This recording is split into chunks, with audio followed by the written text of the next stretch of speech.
Captain Blumbert was just telling me something of the interesting history of the palace, the importance it played in the mutiny.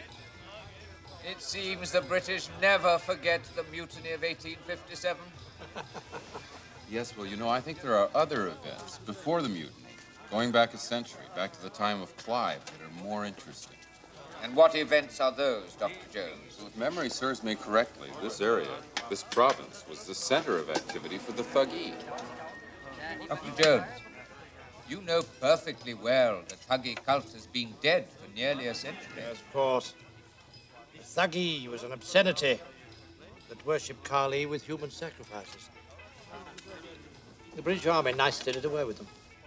We came from a small village. Peasants there told us Pankow Palace was growing powerful again because of some ancient evil.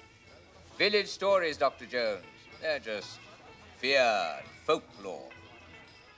The villagers also told us Pankow Palace had taken something. Dr. Jones, in our country, it's not usual for a guest to insult his host. I'm sorry. I thought we were talking about folklore. What exactly was it they say was stolen? A sacred rock. You see, Captain? A rock. Something connected.